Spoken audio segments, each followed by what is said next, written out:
No, man, but you got to keep going. What am I going to do, quit? That's not an option. You got to keep on keeping on. Life's a garden, dig it? You make it work for you. You never give up, man. That's my philosophy. Hey, gardeners. I hope you're all having a great week. Thank you so much for joining with us here on the show this week.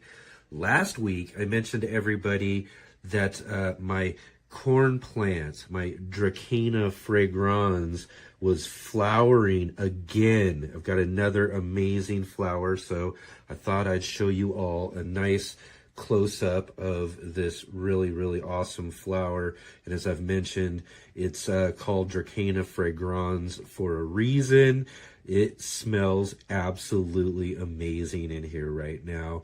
I love this flower. I love the smell. I'm sure my neighbors are loving it too, because the whole house is filled with this wonderful, wonderful smell from this really, really interesting and amazing flower coming off of our corn plant.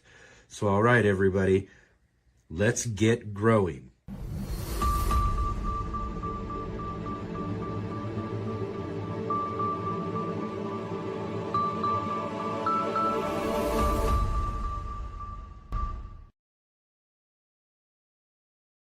All right, all you garden enthusiasts and passionate plant people.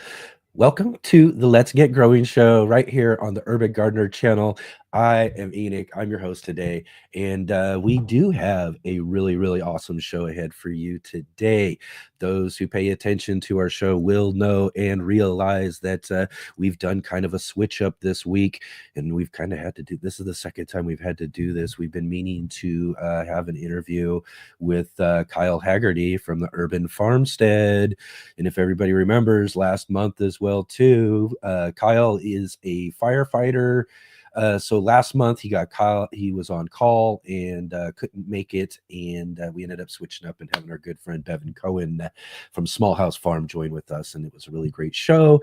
And I'm sure exactly the same thing today too, because what we had jumping in for us this week, our good friend Greg Peterson. Greg Peterson from the urbanfarm.org, Urban Farm podcast. And today as well too, we're also going to talk about the Great American Seed Up.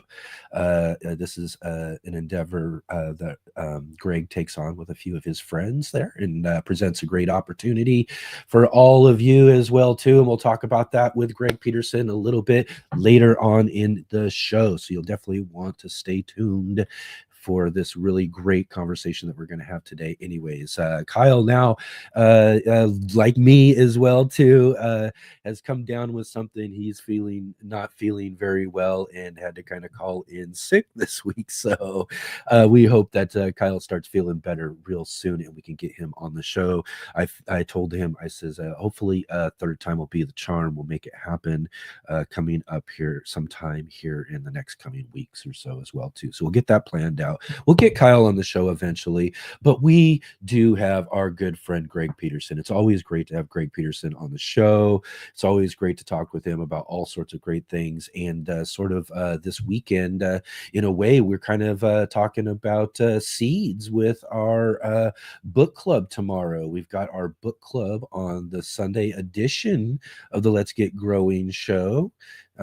Because remember, everybody, we are here every Saturday and Sunday at 11 a.m. Pacific Standard Time, 2 p.m. Eastern, and every third Sunday of the month, we do our monthly book club, and that is this Sunday. So that's tomorrow. In fact, we're going to have Jennifer Jewell on the show. We're going to be talking about her book, What We Sow. This is just a really great book. What We Sow. Just finished it up. Just full of so much excellent stuff, talking all about seeds. So it really works out as well too that Greg Peterson's here today to talk about the Great American Seed Up. We'll talk more about seeds. We'll just really dig into some seeds this weekend, and we'll make it a seed weekend right here on the Let's Get Growing show with all of you here too with us. So again, thank you all so much for being here with us. And if you are here with us right now at the top of the show, definitely click that thumbs up, hit the like button, hit the subscribe button, as well as the bell notification. Be notified of all of our upcoming videos and live streams. Share with all of your friends, share in your garden groups and all of that. Let everybody know about the Let's Get Growing show and all of our amazing guests that we have here. Again, like I said, every Saturday and Sunday, 11 a.m. Pacific Standard Time, 2 p.m. Eastern, here on the Urban Gardener channel. And a big, huge shout out to all of you who are watching us on the replay. Thank you so much for joining with us here on your time when you had the opportunity to hang out with us and enjoy some of these great gardening conversations we're having here on the Let's Get Growing show. So definitely get down into the comment section. Let me know you're here. Let me know what you think of the show. Let me know if you got any ideas, suggestions of guests you might like to see on the show, or just drop in and say hi. That's all. I'd love to hear from all of you. So definitely get into the comments section. And if you do have any questions or comments right here on the show today, if you're joining with us live, definitely drop those into the chat with everybody there. That I see everybody's already in there talking away. So put your questions in big, bold capital letters if you can. I'll try to keep my eye out. I keep my eye out for most questions, but if they're bold capital letters, then I can see them just a little bit better, and then I can hopefully make sure that we get them on the show. And again, two things about questions as well too. Not all questions. We are trying to keep on subject or those sort of things in the conversation and all of that. So we might fit questions in later on or something like that, but I try to tag them all and make sure that I get them fit in at some point in time. So definitely drop in some questions if you do have of our guests too. I love it when you guys come up with questions for our guests too. It helps me out here on the interview. You guys are here. We're a great live show. We're here all together. So you guys are also the interviewer as well, if you really think about it. So drop in some questions for our guest as well too. And really get in on this conversation that we're having here today. And like I said, we're also here in just a few minutes as well too. Should have with us on the show Jennifer Neubauer on our Are You Following Me segment coming up here in a few minutes from Hook and Garden. Jennifer Neubauer is a good old friend of mine from we met during a contest for a company that we got involved in. It was it was this whole thing. If you were really interested in it, you could go back into my past videos or live streams and hear all about it. I don't really, we don't really want to rehash it there. It's just point to say is this is where I met Jennifer, was during this contest, and she's got a great Instagram. She's constantly sharing and all of that. She's got a lot of great things going on in her garden. So she was on the show, I think in our first year that we did the show. So she's back again with us today. So we'll catch up with her. And for you who are newer to the show, you'll get a chance to meet Jennifer from Hook and Garden. So great like I said, Instagram and Gardener and all of that as well too. If you didn't get a chance, you'll want to go back and check out our last week's show. We had Vikram Baliga, Professor Vikram Baliga from the Plant Prof. He's also a professor and educator of agriculture, gardening, and all of that at Texas Tech University down in Texas there. And one of the things too is and I didn't really get to talk to him a little bit about it. We'll have to get into it with him next time he's on the show, is that one of the things I really love about these big university ag programs, or these plant programs and all of that, is they're big, huge greenhouses. Vikram gets to oversee some really amazing greenhouses. So we'll have to make sure that we get him back on the show again sometime soon and talk about all of those as well. But we talked a lot about some really cool stuff, gardening, higher education, some future type gardening and farming, agricultural type of things and all that sort of stuff. We got into some AI discussions as well too. It was just a really deep, really interesting conversation with Vikram last week. If you missed the show, you'll definitely want to go back and check that out. We also had on Charles Malky from our sponsor IV Organics. We like to have him on the show every now and then and talk all about different things going on. But every February over at IV Organics, every February, at least for 8 years now, they do their free fig cutting giveaway. So this is their 8th annual free fig cutting giveaway over at Ivy Organics, over at ivyorganics.com. There is a link down below in the description to Ivy Organics. Go click on that link there. Go and get some. This is a great time actually too to get some of their 3-in-1 plant guard and get that stocked up in your garden shed. Go and use our promo code GROW10, GROW10, when you're checking out there, as well as pick out a few free fig cutting giveaways. So you'll also get 10% off as well too. So you get 10% off, you get some free figs. That is just such a great deal right now over at Ivy Organics. And like I said, you want to have that 3-in-1 plant guard. It really is just I think a really innovative, great product, great family company, and I love to support Ivy Organics. I'm so glad that they support us here at Let's Get Growing. So go and check that link out down below to the ivyorganics.com. Again, like I said, use promo code GROW10, GROW10, and go get some of those free fig cuttings and get some figs growing in your garden this year. I've got a few of selections, and he's already set to send me a few more too. So we'll be adding a couple of more to the garden, and we'll have all sorts of figs growing around. It's one of my favorite fruits I've been figuring out here lately in the last couple of years. I just love the figs so much, and especially because I got a really good crop off of my real Chicago Hardy fig that I got growing out there in the container. It's one of the older figs that I have, and it really produced well last year, and I had a bunch of just delicious figs coming off of it. It was really, really awesome. And again, like I said, our Sunday edition last week too, we also had our friend Scott Wilson, Master Gardener Scott Wilson from the Gardener Scott channel with us, joined with us last Sunday to answer all of your gardening questions. We had a really great discussion, always an amazing, awesome discussion with Gardener Scott. I mean, you definitely don't want to miss those discussions when we get him on the second Sunday of the month to answer all of your gardening questions. It's just really, really great stuff. And also too, hold on here at the end of the show too. I'm going to make a special announcement for our one of our upcoming guests that we're going to be having here in a couple of weeks. And I'm going to be talking about what we got coming up here this next week as well. We're going to have some little different things going on as far as the channel and what we're going to be doing. And I'll talk all about that too towards the end of the show. So stick around for all of that as well. And again, thank you so much, everybody, for being here with me today. And if you saw the very beginning there, the very beginning clip, I just also wanted to mention that too, because some of you might notice it's not here anymore. The beginning clip I actually filmed for the week before last week. And we ended up not having the show, and it was a whole thing. So I used that clip for today just because I had to show you guys that flower. It's actually not around anymore. I'm missing it already. It's not here. But such a beautiful, cool, interesting flower that comes off of these corn plants here.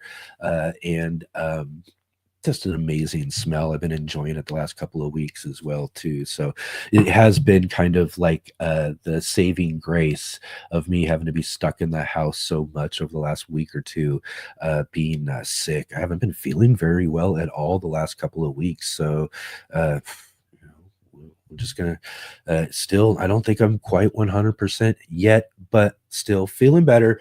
And feeling a lot better now that I'm here hanging out with all of you.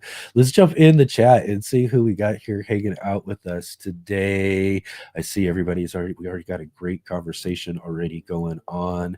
And of course, first off, we got to say hi to our good friend Jay Dixon, our facilitator in the chat, helping us out in the conversation there, dropping all these great, amazing links.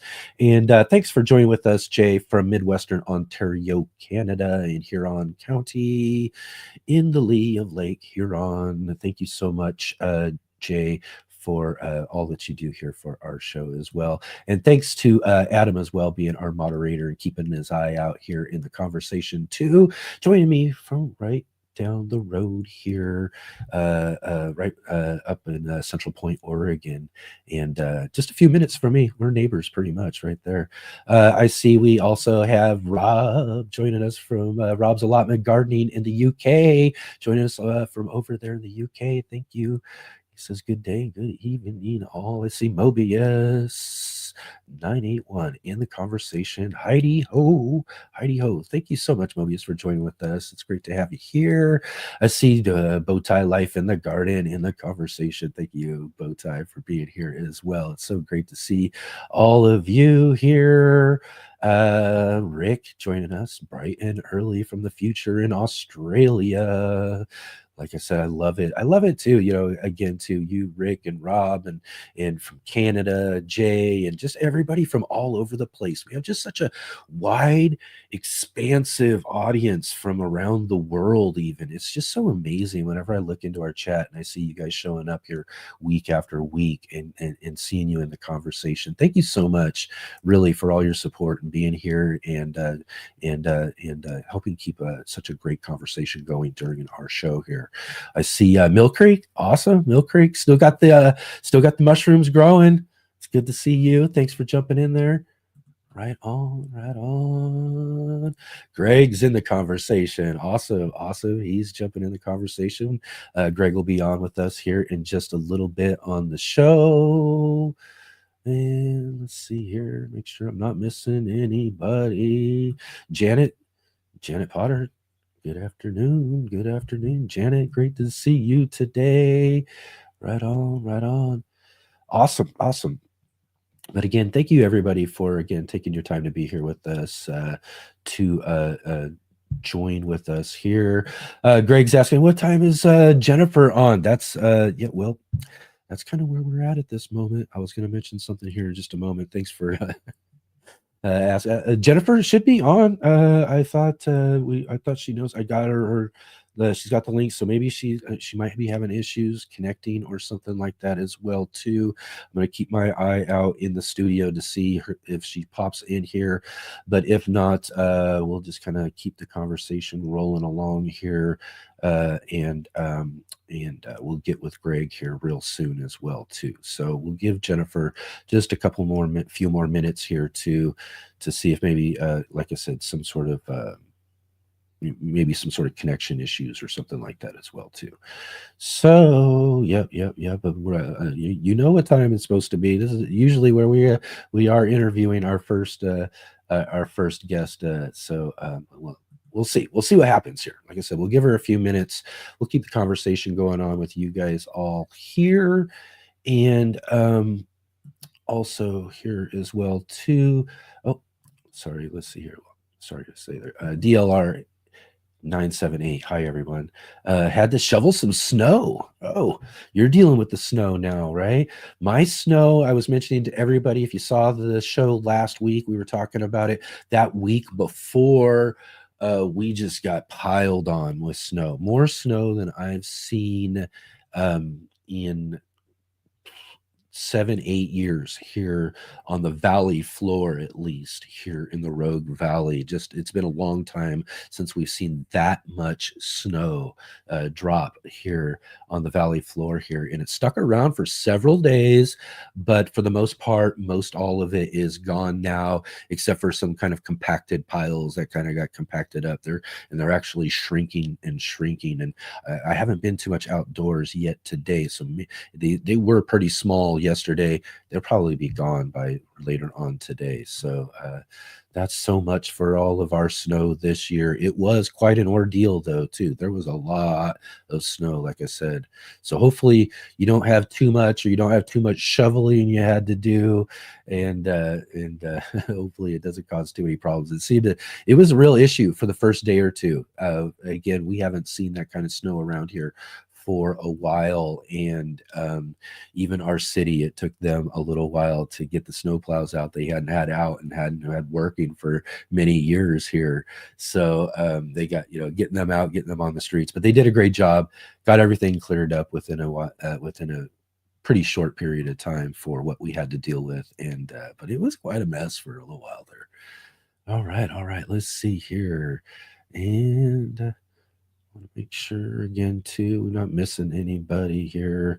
I'm trying to catch up on the conversation as well too, everybody. Again, thank you so much for being here and joining with us today. And oh, I see Serena's in the conversation. Hi there, Serena. Great to see you. Great to have you here with us today. Excellent, excellent. Right on, right on.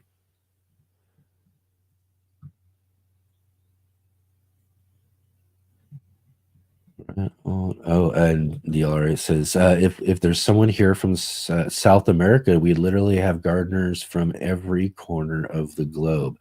I know. Yeah, we got to work on a good regular South American viewer, and then yeah, we will be represented all over the globe. That would be really great.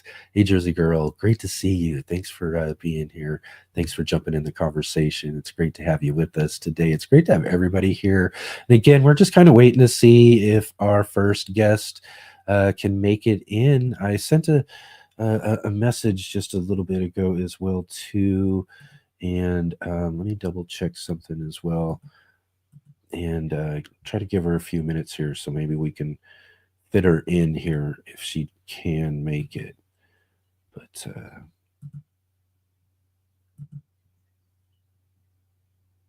not everybody. Sorry, everybody. I just want to check and make sure. And whoa,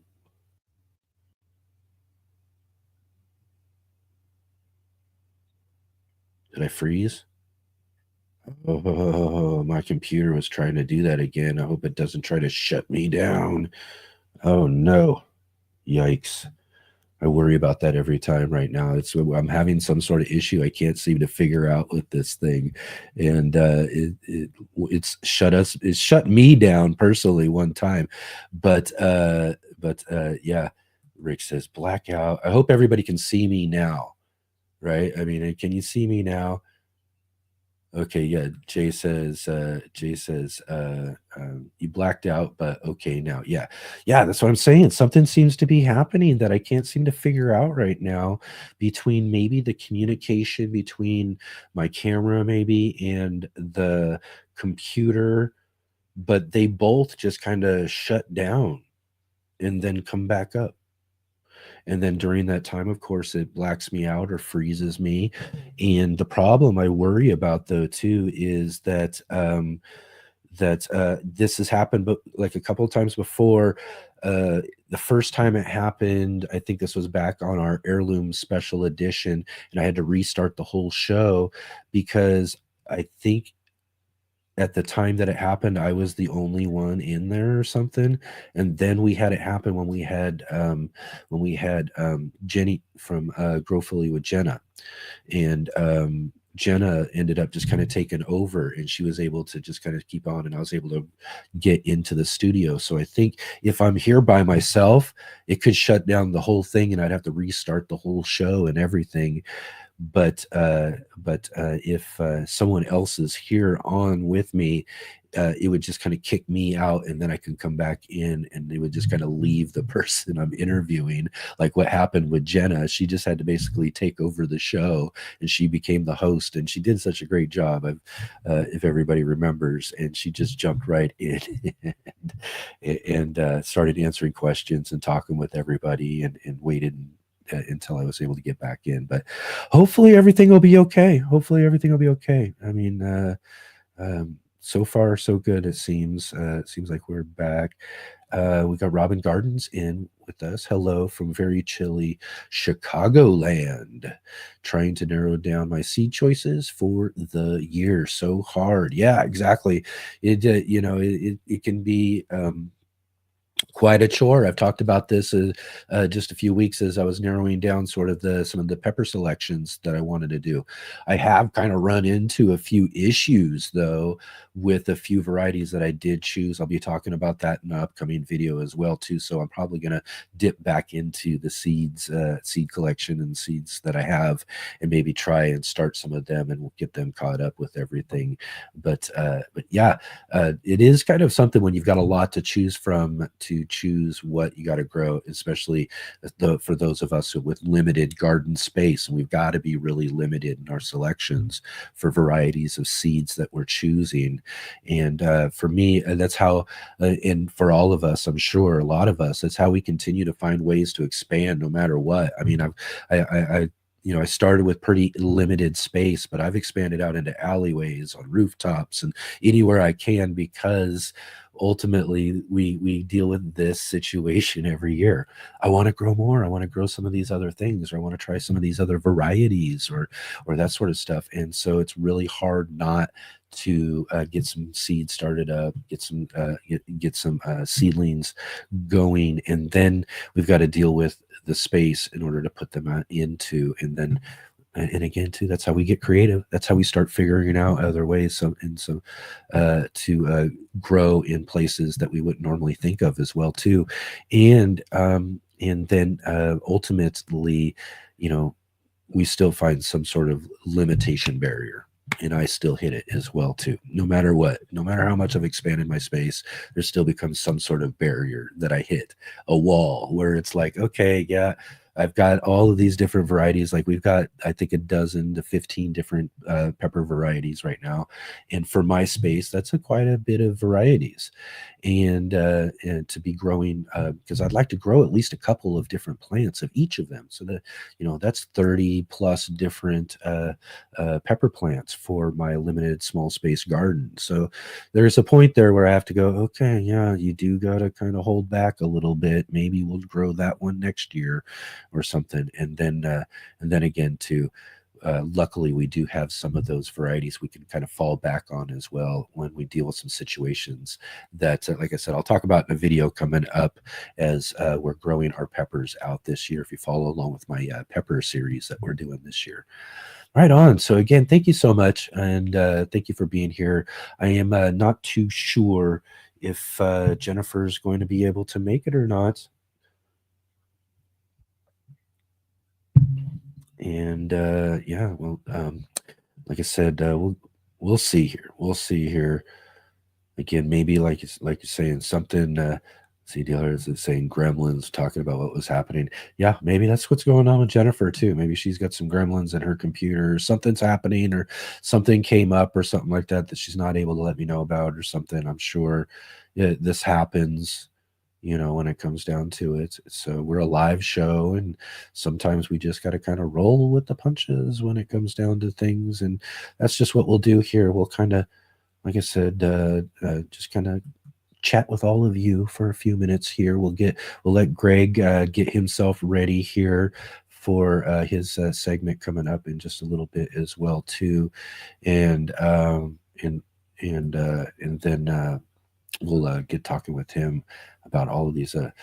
Like I was mentioning, we've got the Great American Seed Up I was talking about just a little bit ago as well too. But actually, you know what? Real quick for now, let's just take our first break real quick. We'll come back. We'll see if Jennifer's here or not, and then we'll kind of roll with what we got at that point and see what we can do.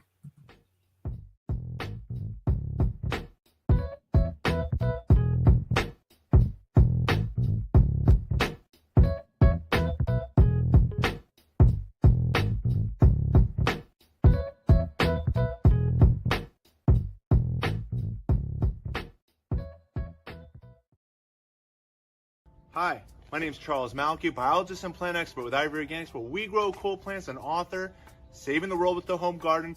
Ivory Organic 3-in-1 Plant Guard has 7 natural oils that protect your plants, not just from the summer heat as well as winter cold, but also protects your plants from damaging insects and rodents. The oils in the product include castor, cinnamon, clove, garlic, peppermint, rosemary, and spearmint. These oils are natural insect and rodent repellent oils, which are encapsulated by the base powder, offering your plants months of protection at a time. 1 application per year will suffice for protection against damaging summer sunburn and winter sun scald, but if the target is pests, application as much as 2 to 3 times a year may be necessary.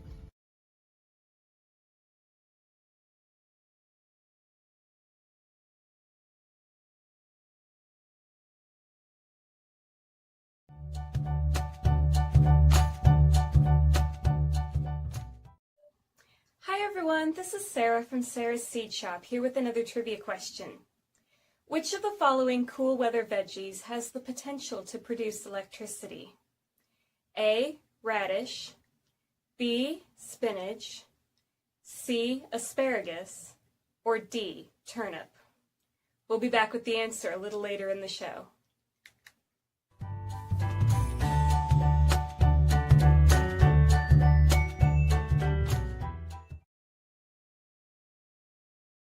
All right, all right, all right. You know the answer to Sarah's trivia question. Jump into the chat there with your guesses, thoughts, and we'll get the answer to that question here just a little bit later in the show. We're going to run things just a little bit differently than normal, as everybody can tell. We haven't seen our first guest yet, and so.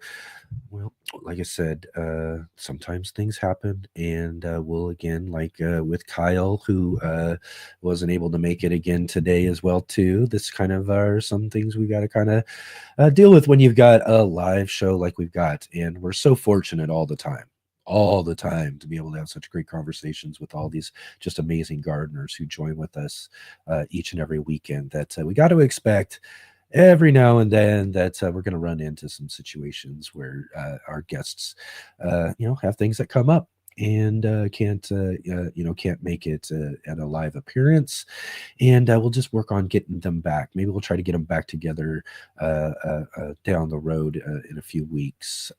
Both Kyle Haggerty from the Urban Farmstead and Jennifer Neubauer from Hook and Garden. But yeah, just again, good to see all of you here today. It's always awesome to be here. Like I said, I look forward to it. I've been kind of under the weather for the last few. I guess it's been a couple weeks now. I mean, really, it's something that's been really holding on to me. But the really kind of the upshot of it all is again too, for one, my awesome cornflower that made this place smell amazing for a couple of weeks, like I was saying, but also getting to be able to hang out with all of you as well too. That always cheers me up and kind of gets my energy going a little bit too. I'm always surprised. I'm always surprised. Thank you, Leslie, for being here. It's so great to see you and have you here on the show and in the conversation as well too. I see Sam here. Hello, friends. Trying to get a splinter out of my foot. Ouch! Yikes! Yikes! Yikes! Well, I hope you can get that taken care of. Right on, right on. Thanks for joining with us, though, too. Definitely. Let's see here. See Connie in the conversation. Let's see here. Right on again, everybody. We're just kind of hanging out for a few minutes here. We'll get Greg Peterson. He's jumped in for us last minute too. Another, it's good to have good friends when it comes down to it, especially when you're running a live show like this. And situations happen here like the last couple of months, trying to get this show together with Kyle from the Urban Farmstead. But we had Bevan Cohen last month. He jumped right in last minute. We had a great show and conversation with him, and Greg Peterson this week too, jumping in last minute for a really awesome conversation. He's got some really cool stuff going on right now that we're going to talk about, and yeah, so really looking forward to that here in just a few minutes as well too. So right on. Let's see here.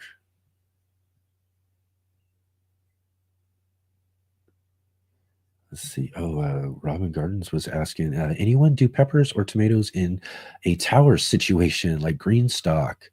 I'm hoping to get a couple going in there. I haven't done that, but I would expect that, depending kind of on the size of the pockets that they get to be in, or there are some of these towers that are kind of like aeroponics, they get kind of utilize water, so maybe they might do a little bit differently there without a soil base to them and all. But it really is kind of about how big and how much that root system can really grow to get the size of them. You might try like a cherry tomato. I think would probably work the best. I think in a situation like that, if you were to do them and maybe right up at the top, maybe do them at the top or something, maybe, because towards the bottom they're going to grow up and over, maybe shade out anything growing in other pockets above them. Peppers, peppers will do all right. Peppers will grow in most anything when it comes down to it, in most different sizes. But then all again too, same with most other plants, depending on how well and bigger their root systems can grow, is kind of how really big the plant itself will grow. Some won't do as well in smaller containers altogether, but peppers seem to work. I've seen peppers. They have peppers growing in the pepper community, where they do like this challenge each year where they grow them in like beer cans, soda cans, and it's like a pepper in the can challenge. And they grow peppers, and I see them grow plants, and they form fruits and grow fruits. Fruits might not be as big on some of the bigger varieties of bigger pods of peppers. So again, too, size is going to be hindered a bit when you're talking about smaller root spaces. So it's kind of what I would think a little bit when it comes to one of those situations. But it would be fun to experiment, fun to try. And again, what I would do, I think myself, if I was doing it and I was going to try that same sort of thing, is I would put some tomatoes up on the top one, and then maybe on the next layer put the peppers there too. So you got the tomatoes going up, and then you got the peppers going up, and then you can see how that goes. There are also some small dwarf varieties of tomatoes too that are on the market now over the last couple of years that people are really, I've growing this orange hat variety from Baker Creek Heirloom Seed Company, and they do excellent in small pockets as well too. So you might want to try one of those dwarf varieties as well too, to grow in those. And those I wouldn't worry about where at that point, if you're going to grow them and they're going to kind of grow and get taller. Get some, maybe get a determinate variety. Again, it would be a good suggestion if you're going to do a determinate variety on the top, and then some peppers maybe there, and then you could do some of those dwarf varieties of peppers anywhere else. I would suppose would work throughout most of one of those situations. So yeah, you definitely can do that. It just kind of depends on the variety and the size expectations as well too, is what I would think ultimately. I'm sure maybe even Greg is grown in one of those too. Maybe we'll ask him coming up too. Awesome, thank you. Right on. Excellent, everybody. Let's see here. I see Shawnee Groves in the conversation. Awesome. Since I have orange hat tomato plants, I'll be growing in a green stock. They are a micro dwarf. Yeah, really small. The orange hat I've grown the last couple of seasons. I grew just a couple of them just to try them out like 2 seasons ago. They were really great. Really enjoyed them and loved the way they grow, so compact. And so I grew a bunch of them out this last year. I'll be doing the same again this year too with the seeds that I saved from them. So we're gonna do some seed saving and growing out those orange hats again. I've got this kind of cool little situation with these hanging kind of shelf basket things in the back of my carport, and it gets really good sun, and it seemed to work really, really well for those micro dwarfs, the orange hat varieties. I'm going to look at maybe there's a couple of other varieties I've seen as well too, so I might get one of those other varieties and kind of mix it in there, do a couple of different ones or something and see. But really great, and again too, I think perfect for like a green stock or any sort of tower situation for sure. Absolutely. Darth X says, great to see you too, Darth X. Thanks for joining with us today. And he says, Greenstock has a sale today. Awesome. Excellent.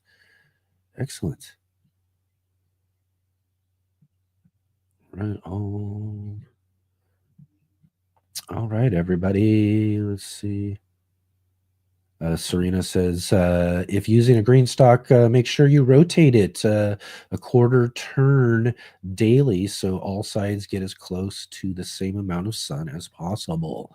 Yeah, yeah. Well, and again, too, also an advantage of that sort of system is that you can do that, and make sure plants can get sun. You can grow a lot of plants by and making sure you're utilizing that little rotating system and make sure that everything's getting a good equal amount of sunshine. Right on, right on. Thanks, Serena. I got to get one of those too. I'm telling you, I should definitely get one of those green stocks or tower gardens or something like that so I can give that a try. Again, small space gardening, it's a surprise. I'm really me actually now that, I mean, when I really think about it, it's a surprise. I haven't done that quite yet already, and I really should.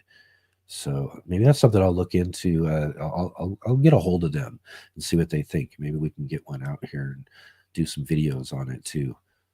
Right on. Serena asks, "Do I do any vertical gardening?" Yeah, yeah. Again, too, another big key to maximizing small space gardening, is vertical gardening. So again, too, um, I use a lot of like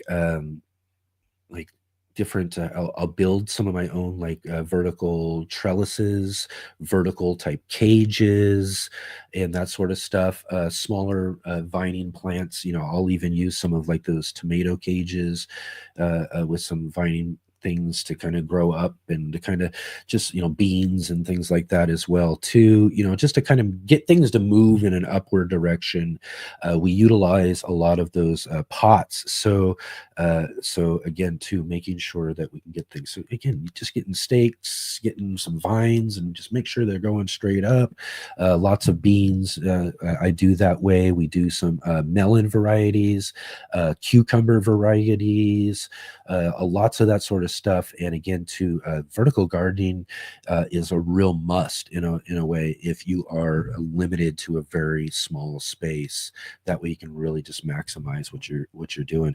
And also really too also helps you in a sense kind of get to because sometimes you got to grow some of those plants that where the sun's coming in and causing shade in some ways, so it's good to kind of get to maximize your space. You got to kind of get vertical to get the plants to grow up and get up into that sun up there so that you can get other plants and grow down low. It's as far as creating and maximizing how you're fitting plants in. So again, vertical gardening, big yes when it comes down to my garden, and definitely should be for yours if you have a small space garden too, for sure. Get vertical. Absolutely, absolutely. Right on, right on, right on. All right. Um,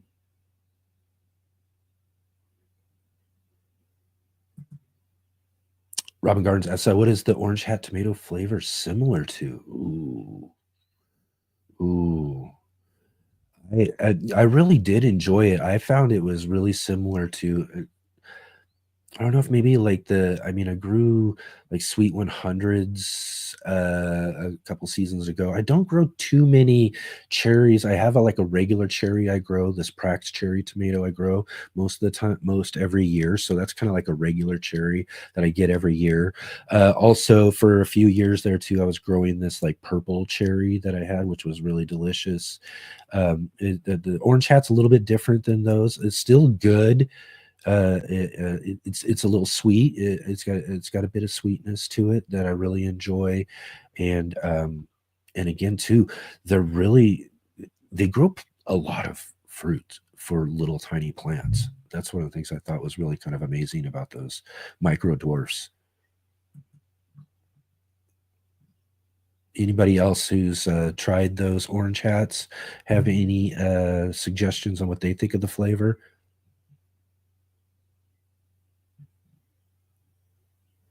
All right, all right.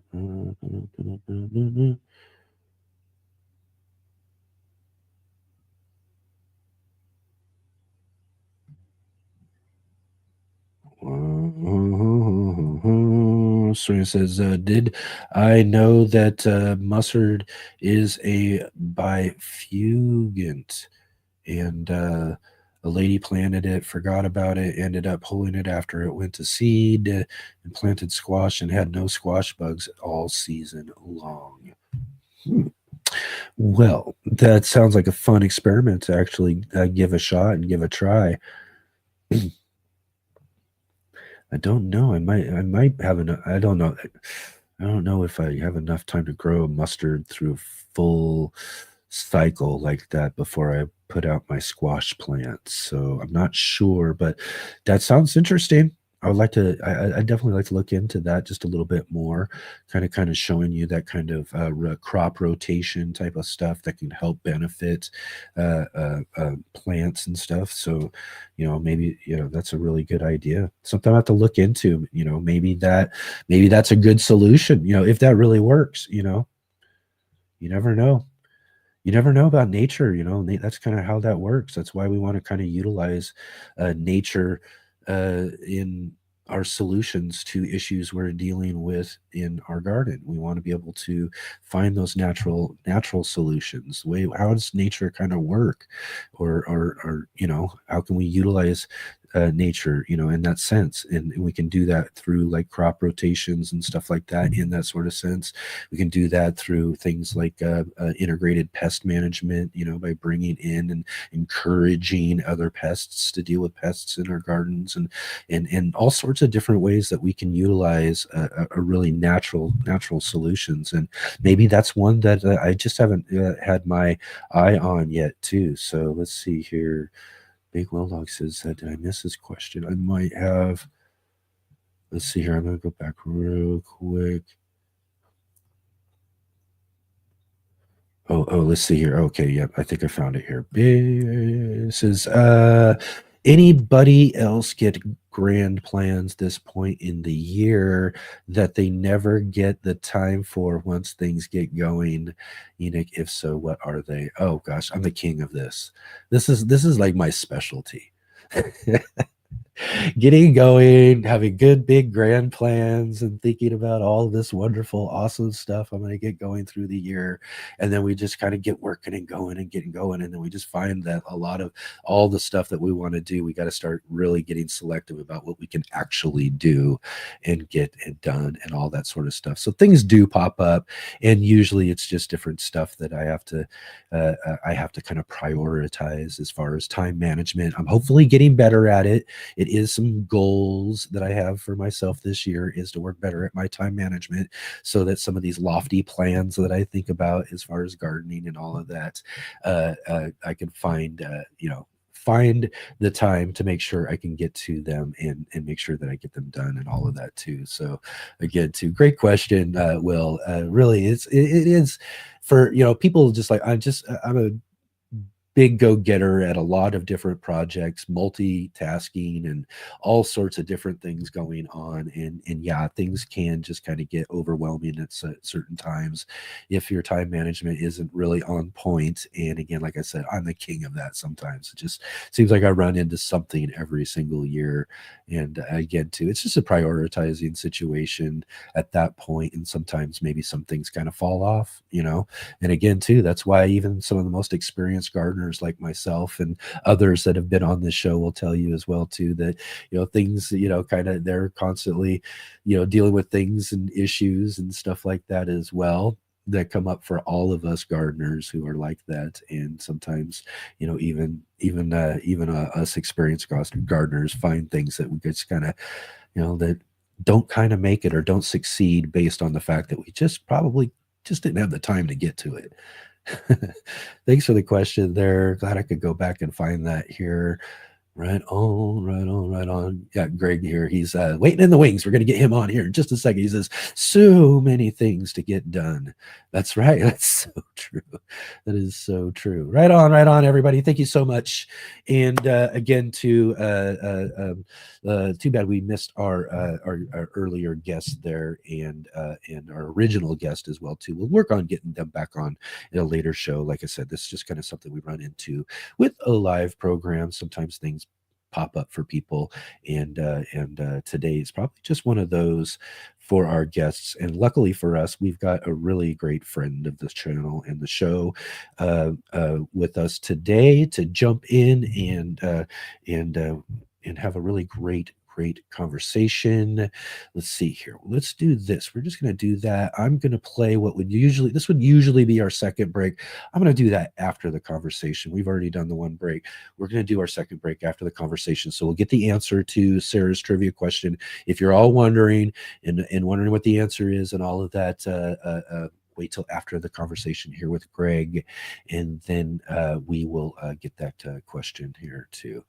Right on. And Will says, thanks, don't want to be a bother. No bother at all. I just want to make sure I see those questions. Sometimes I'm not getting to them, or, again, too, as I'm trying to go through the conversation so fast, sometimes just trying to catch up. Sometimes you miss something as well, too. I'll try to make sure I'm keeping an eye out, though. For sure. And if you do have any questions for our guest here coming up, definitely drop those in. And like I said, to big capital letters for questions really helps out so that I can see them from the rest of the conversation too. And we can make sure we get them answered.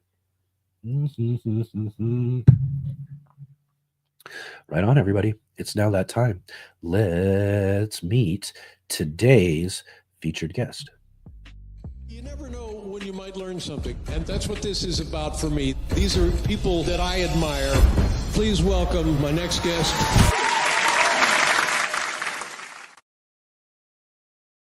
All right. Joining us today on the show from the urbanfarm.org, Urban Farm Podcast, we've got Greg Peterson joining with us. Thank you, Greg, for jumping in last minute to be here with us today. No problem. I always have something to chat about. I know. That's a great thing too. It's good to have good friends in the gardening world who love to talk, who love to conversate, and has plenty to talk about all the time. Which I know you do, because you've been doing this sort of stuff for a long time. You've been doing interviews. You've been talking with gardeners and having conversations for a long time on your Urban Farm podcast. And again, too, I would encourage anybody, if you're just getting to meet Greg here today, definitely get into the description below and get to the links that we have there to the Urban Farm. Check out some of the Urban Farm podcasts. He's got amazing guests too. Awesome conversations all the time. He's really regular too. You don't want to miss any one of those conversations. Thanks again, Greg, for being here. I'll give you a chance here to talk and maybe introduce yourself a little bit to people who might not have met you yet, and just in case, and tell everybody a little bit more about you. Hey, thanks for having me. So Greg Peterson, I've been known as Farmer Greg for the last 30 years or so. I spent 54 years of my life in Phoenix, Arizona, which was the majority of my life. And that's where I learned how to garden and plant fruit trees. I think that with a capital T, most important place that we can actually grow food is where people live, so in the cities. So I feel like urban agriculture is our way to get us fed moving forward. Yeah. And my favorite thing to plant is a fruit tree, because you plant it once and it can make fruit for decades or even 100 years. I had 2 citrus trees in the backyard at the Urban Farm that this year are over 100 years old, and they're still making fruit. Yeah. What? Yeah, exactly. Yeah. So that's amazing. And then after a couple of decades of thinking about wanting to go someplace quiet, because Phoenix is 4.7 million people, and I lived right in the middle. 3 years ago, my partner Heidi and I decided to move to Asheville, North Carolina, and we bought 4 acres in an urban suburban edge. Here, it's about 20 minutes to downtown Asheville, which is pretty cool. So now that's where I'm growing, as you mentioned earlier, elderberries for one thing, and discovering how to grow my own food, like a lot of my own food. Yeah, even more so now than your new location for sure, huh? Yeah. But that was kind of really years ago, kind of how I found you was more so I've always kind of been interested in trees and early on in my garden experience being limited, small space, city gardener, Uh-huh. I was looking out and trying to find information for what could I do, maybe growing trees and all of that. And I found, which I found was really interesting, is a lot of you, several people in the Phoenix area of all places really succeeding at growing all these fruit trees in urban spaces and whatnot. And I found you and what you were doing down there and just thought that it was just really great. And uh again too, in such, I don't know, no people wouldn't really think that you could really succeed in all of the different varieties that you can actually grow Yeah. in such a hotter environment like Phoenix, Arizona. And so again, too, really, really awesome stuff when it comes to that. And really one of my favorite fascinations too is the trees as well too. I've got to do more of them, but I'm limited Uh, more so to containers. So, I've got to yeah. find the space. I got to have that sort of thing as well too, to be able to grow them. But I want more, but you got to do with what you got to do with the space you got to grow in, but Right. that's one of the things I think is really great about the content I found years ago that you were doing and talking about from there, was that sort of same encouragement that you can grow these things though. Yeah. There's so many different trees that we can actually grow. We just have to know the rules. And I Mhm. planted my first fruit trees in Phoenix, Arizona in 1975. I was Oh, I oh. was 15 years old, and over the 50 or so years that I grew fruit trees in the desert, I really deciphered the best varieties Hmm. and the best methodologies to grow fruit trees, especially in the desert. So, it Yeah. just takes time and experience. Well, it's a lot of experience, man. I could tell you that. I don't want to age you or anything like that, but Oh, I'm 63. yeah, I'll yeah, be yeah. 64 next week. I was So just gonna say, you mentioned 1975. I was born in 1975. there you go. That's a lot of great experience when it comes down to it. Right on. Right on. So, anyways, here real quick, let's jump right into this because this is really great. Um, we've been kind of like a worked out, just kind of really kind of cool in a way too that we were able to kind of use and have you in the wings to be able to fill in this situation for this week, because we're talking with Jennifer Jewell, who's been a guest on your podcast as well too. We're Yep. talking about her book, What We Sow, tomorrow for our book club. So it's just really kind of cool though today that we got you on the show to talk a little bit about what you got going on now. What you kind of have been going on, it's just expanding, right?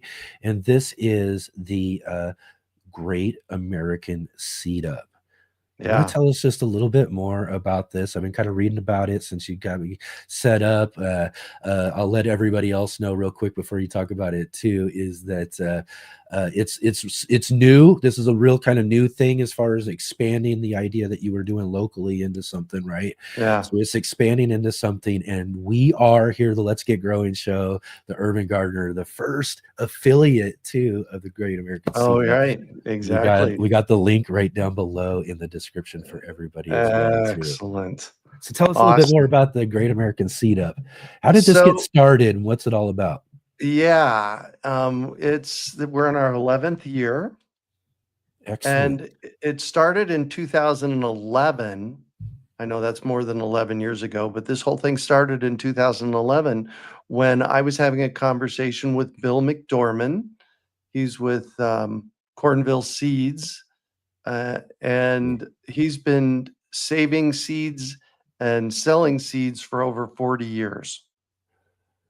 Oh, And yeah, I yeah. I went to their week-long seed school down in Tucson, Arizona. At the time, I lived in Phoenix, and I went to their week-long seed school in Tucson, Arizona. And through that process, I realized that Phoenix, 4.7 million people, as we mentioned earlier, has no seed bank. Mm, Mhm. There's no Yeah. seed bank in Phoenix, Arizona. Yeah. No Yeah. public one, no place. And what I realized back then is that, and again, 2011, what I realized back then is that if there was a hiccup like COVID, Right. remember the seed shortages with COVID, Yep. really the only local place to buy seeds is at the big box stores and a few local nurseries. And those seeds are pitifully low. Yeah. There's just it's good luck finding them, especially in a time of need. Let's put it that way. So what Yeah. I did is I had a conversation with him, and I bought $2,000 worth of bulk seeds. I bought almost 800 pounds of bulk seeds Mm. from his supplier that he's been dealing with for 25, 30 years. And I put them in a freezer.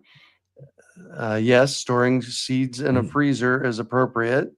And then I went back to him. This was maybe a year later. And I said, okay, Bill, problem solved. We now have a seed bank. And he looked at it, my 6, 7, 800 pounds of seeds in a freezer. And he says, Greg, that doesn't solve the problem. The Right. problem is making sure that we can get lots of people lots of seeds. So Mm. we started brainstorming, and in 2013, we came up with this idea for the Great American Seed Up. And if you can imagine a 8,000 square foot room set up with a bunch of church tables, Yeah. and on each table is 2 varieties of open pollinated seeds in a popcorn bucket Oh, wow. Yeah. with a scoop next to the popcorn bucket. That's And awesome. the scoop is for you to go scoop your own seeds. Because here's the thing, a Mhm. majority, I'm going to say up to upwards of 80% of the cost of a package of seeds is in the packaging and marketing. Yep. So basically what we're doing is we're letting you scoop your own seeds. Yeah. That's And great. the first 10 years of this event, we do it once a year over a Friday and a Saturday. And the first 10 years of this event has been magical. We get five to 800 people scooping seeds every year. So if we Yeah. just, we've had 50 to 80,000. No, Wow. no. Hold on. Let me do this right. 10 times 580, 600. We've had like 6,000, sorry, 6,000 people come through and scoop their own seeds and do their own seed bank. Because along with this event comes education. We have online education for people to dive in and learn about as well. Yeah. So that does a better job of solving the local seed economy issues, because without local seed, we can't have local food, right? Right. Exactly. Yeah. So Yeah. fast Well, forward then to, that's kind of what I was saying then. What I was going to say next is that, you've got this great idea. I mean, literally, I've seen your videos and been checking this yeah, out.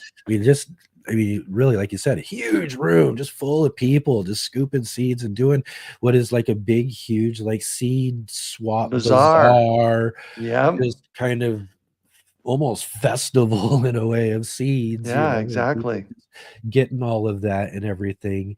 And so again, too, real quick, just kind of on the what goes on as far as that event's concerned. Um, so you would go there, I mean, again, so it's just tables and tables. So if you were a person who was going there to participate at that, is it like you just kind of pay for a ticket or something like Yep. that? You just get whatever you want, go table to table type of thing? Exactly. So tickets are $7.50 each. Yeah. That gets you the education and your ticket in the door. Yeah. And with that comes basically a check sheet Right. that has a list of all the varieties that we have, the scoop size, and the price. So basil, we do by the teaspoon. Okay. Corn, we do by the quarter cup. So it depends on the size of the seed. And seed scoops, the price of a seed scoop of basil, I think Okay. is $1.25.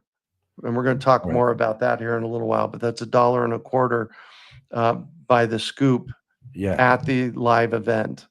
Okay. And that scoop size is 8 times bigger than what you would get in a standard packet of seeds. Yeah. That's great. That's so cool. And then, so you can just, just wander around the room Yeah. and check out the different varieties and pick. It's like going to the grocery store bulk bins. You're Yeah. just getting a bulk. And then, so if you get a scoop of basil, you say, all right, so it's on the honor system. Exactly. All right, I got right. a scoop of basil. Yep. I got a scoop of Armenian cucumbers. I get a scoop of, so that you're getting the exact seeds that you want by the scoop. And then what we do is we actually, can you see? Yeah, come here. Yeah. There we Yep. go. There you go. Yeah. In front of your face almost. There you go. Yeah. What we do is you put them in a little plastic bag. This is a scoop of basil, by the way. Yeah. Put them in a little plastic bag, and we have a seed card. Okay. Come here. Yeah. Okay. So you've even Come gone on. as far as at least doing that as well too. So I mean that's Yeah, awesome. exactly. So everything that you see on a packet of seeds Yeah. is on this card. So then what you do is you grab your Ziploc bag, Yeah. you grab the scoop, you scoop in whatever you want to, 1 or 2 or 3 scoops, and you put a card in there that identifies what that seed is. And then you go on to Wow. the next one. Having 300 people in this 10,000 square foot room actually scooping seeds, the Yeah. energy is palpable. I'm getting chills right now remembering back to that. So There's just something about a good seed swap too. I've been to a couple that are just really, there's something about seeds in that sort of sense. When you bring people together who are, who know and it brings a really cool energy and people it just does. go for it for sure. Yeah. So, okay, so you got this great event. It's really successful. You've done it now over a decade. So I'm sure all of you guys who are organizing and putting together all this are thinking, what can we do next? Right? Well, no, not quite. Not quite? No, 2020 happened. Okay. And this is a live in-person event. Oh, yeah. Right? Now yep. Then I see where we're going. I see where we're going now. That's true. So Can't forget what happened. It is still not that long ago. exactly. So the Kari Spencer, Belle Starr, Bill McDormand, and I started this event. Kari Spencer has since retired, and Janice Norton, our office manager here, took her place. So it's the 4 of us doing it. And Okay. Belle says one day, she says, Greg, why don't we make our own seed up in a box so that somebody can buy a seed up in a box and do their own seed up wherever they live? And so what we've done is we've bundled massive amounts of seeds in 10 packs and let you do the scooping. So this is a bundle of, this is 40 grams of basil seed. This is a 10 pack of basil. Yeah. And this is how it comes to you, along with the cards and the Ziploc bags. And then your job is to shift them down. Yeah. So you actually are doing your own scoop. So basically what we do is we bundle 10 packs of seeds. Yeah. And you buy the different 10 packs and you get to pick, just like if you were at the live event. And on our shopping cart, you just go to the bundle, to make your own bundle, and you pick, okay, I want basil, I want Armenian cucumbers, I want okra, and they're all open pollinated seeds. And that's basically how the program works. We have people that buy them for community gardens, and we have people buy them and do potlucks. We have some people that have yearly, he buys a 25 bundle, so 25 different varieties. By the way, that's about $200. Yeah. And with that 25 different varieties, you get ultimately 250 packets of seeds. So if you do the math on that, they're coming out to about 80 cents a jumbo packet. So All right. 80 cents for this. There you go. So basically what we've done is we've designed a bulk seed buying event with Yeah. all the supplies that you need to make them into single packets of seeds. Yeah. Yeah. And really too, and again, here's I think Serena was like, I have too many seeds already. I think really here what and the point really ultimately is that these aren't seeds necessarily for us. Right. This is an opportunity for us to be able to get seeds out to others, whether Yeah. you're setting up again your own buying event, which this really, like you said, it's perfect. You got everything you need just to have set up your own little table, your own little seed shop, little buying event to get them out into your community, that sort of thing. Or maybe you get it, you set it up for gifts to people that you want to get, for help get them started with their own gardens and all of that. It's a great way to encourage others in your life, whether they're your friends, family, neighbors, all that sort of stuff, to be able to get seeds out to them. Because really, this is the point, is we're trying to get seeds out to others when it comes down to it. And I think one of the big things you touched on here too is, and this is something I've been kind of thinking a lot about, and everybody who's been watching the show here week in and week out hears me talk about this a lot over the last few weeks with a lot of our guests. And I think this is really awesome about this, because this presents an opportunity for us to do something that I've been talking about, is finding a way to reach out community wise, because again, we're talking local. You mentioned this at the beginning about our gardens and that sort of stuff. It's awesome here. We got a great worldwide audience. We're able to gather together online and do all that sort of stuff. But really what we need to be doing is finding ways to connect with people locally, connect with gardeners and other like-minded individuals as close to you as possible, and creating more, localized seed knowledge, garden knowledge, all of that sort of stuff. So, maybe in some ways this helps present doing a similar event like what you're doing in Phoenix there, Greg, right? Yeah, exactly. Like you can start it a little with one of these, just get one of the boxes, start it off at a local event somewhere, just set up a little table in the corner or something, see what it does, and then see if you can get some people who will interact and get involved, and then build it in, see if you can build it into something that ultimately, I would say, even going further though. And I'm sorry, I'm going to let you go here, because I know that you got something to say about this too. But I would go even further, as like, creating garden clubs and doing all these sort of things, when we're talking about finding people in a localized manner to create, a great gardening community close to us, closer to our home, closer to our gardens. And I think that's the awesome thing about this, that I was just thinking a lot about this last night though too, is if we're trying to think of how do we do things, or what kind of events or what kind of things we can do in order to encourage more localized gardening, local community stuff, and maybe finding community gardens and things like that. But this seed up is an awesome way to do it. Yeah. Yeah, absolutely.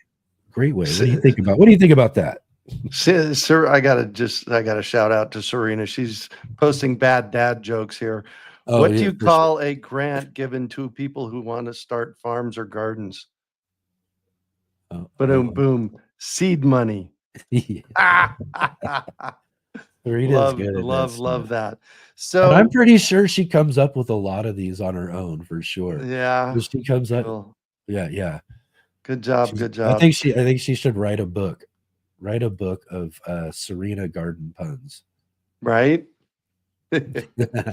So really the idea behind the seed up in a box was, as you said, to get people doing these kind of community events on their own. And we have had seed libraries start this way. We've had people will buy them for wedding favors. Oh, there's another one too. That's another one too, exactly. Yep. We've had some people buy the seed up in a box because, like I said, this packet of seeds costs, this is basil, it's 80 cents a packet Yeah. for 4 grams. This is 8 times what you get in a packet of seeds. And we've had people buy the seed up in a box and separate it all and sell it at the farmer's market as individual bags as well. So Mhm. really the idea is to super energize the local seed economy Yep. and get people thinking about saving seeds, because ideally eventually we'd like you to put us out of business, because we're also teaching people how to save their own seeds. If you go to Mhm. seedschoolonline.com, that Yeah. is Bill and I did it together, but he's the main teacher. Seedschoolonline.com is Bill's 9-session seed saving course. And we have that on sale right now for $29. Right. So Yeah. it's really learn how to save seeds. So we Mhm. are big time about getting people to save their own seeds so they don't ever have to buy seeds again. In fact, our seed school is called Never Buy Seeds Again. Oh, yes. So, Yeah, so and again too, lots of great I mean, there are certain things that I make sure I save the seed for every single year to make sure that, I'm always growing those sort of things and right? acclimating them to my climate and doing that sort of thing. So making seed saving a part of your gardening process is, I think, an important step to take, if Oh you're my if God, you're looking absolutely. to really try to maximize your garden experience, Yeah. and there's nothing like being able to take something from a seed and then grow it all the way back to another seed again and be able to start all over and keep that process going again all yourself. Yeah. One of the cool things at my house in Phoenix, where I lived for 32 years, is I let things go to seed every year. Yeah. And there were literally dozens of things that came up in my yard in Phoenix, Arizona, year over year over year, that I hadn't planted out in some cases in decades. Yeah. And when I first moved in, I planted nasturtiums in the front yard at the urban farm, and they Yeah. would come back every spring. They Wow. they were doing that for 30 years. I had basil and parsley and lettuce and kale and Yep. carrots, all that would come back over and over and over year, so that, um, Mhm. Yeah, and especially, yeah, for those who've got space and do those sort of things, can let that kind of just let the plant do what they do and let it fly and flow and do everything. exactly. You know what I mean? Those can create some really cool, fun, gardens that just start growing and creating themselves each and every year. But you Yeah, see those same things and they just grow on their own and they'll come back and come back and come back if you do that sort of thing. And then too, as well, I like with most of my stuff, I grow them to seed, collect the seed, save it, make sure right? I'm doing it and putting it in its place and all that stuff. Trying to create a good rotation for certain things and all of that. But you can find a way to save seed in any type of garden when it comes down to it. Yeah. Well, and I just like the lazy gardener way. You just let it spread itself. I like that too. Yeah, I The wish I best had the the best space to do that. Right? The best things that would happen for me at the urban farm was when I would let things go to seed and they would show up growing in neighbors' yards. I Right. I had Yeah, lettuce I had lettuce that was growing in the neighbor's yard one year a few years ago, and it's like, "Yes, yeah, yes." So I wanna touch on something real quick. I bought this packet of seeds yeah. the other day at the store. It was $2.89, and it was a half a gram of seeds. Half a gram. Half a gram. There might be 100 seeds in there. Um, so again, packaging and marketing Yep. in this. Um, our 10 pack is this, Mhm. which makes our single pack, when you divide it up, Yeah. 1 teaspoon is 4 grams. So this is 4 grams. The packet here was a half a gram.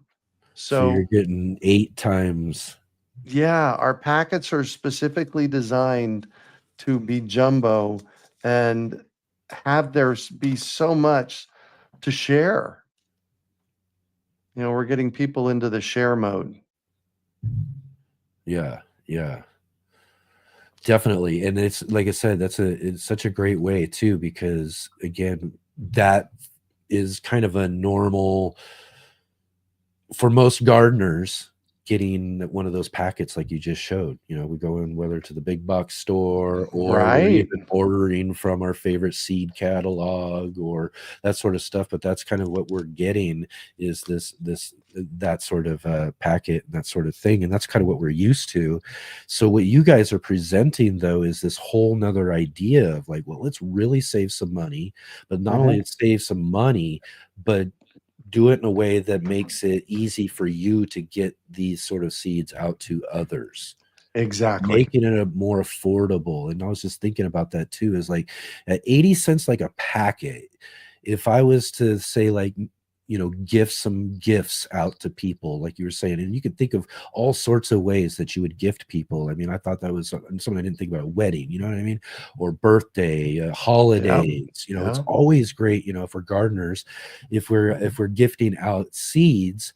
But I guess I could spend a good chunk of money on any sort of gift. But if I just wanted to spend $20 per person type of thing, I could give them a really cool collection of like 25 different varieties of things to at around $20 per person on your gift list.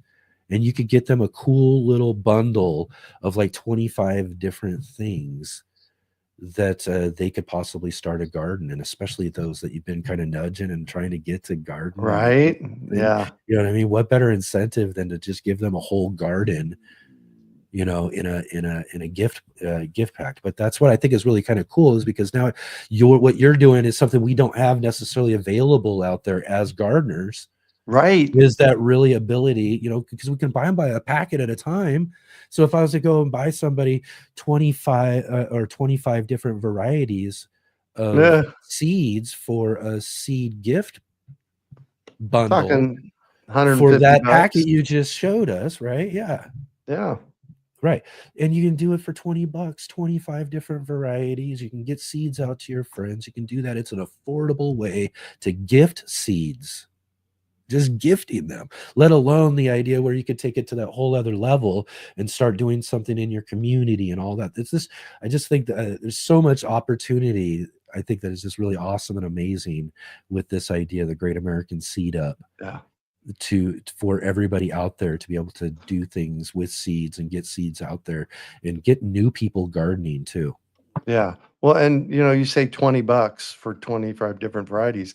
That's a real number, because our basic bundle of 25 different varieties, which makes 250 packets of seeds, I think if my memory serves me, it's $179. Right. So, and that includes shipping. So it's actually less than $20. I did see that Jay said, are they approved to be shipped to Canada? Oh yeah.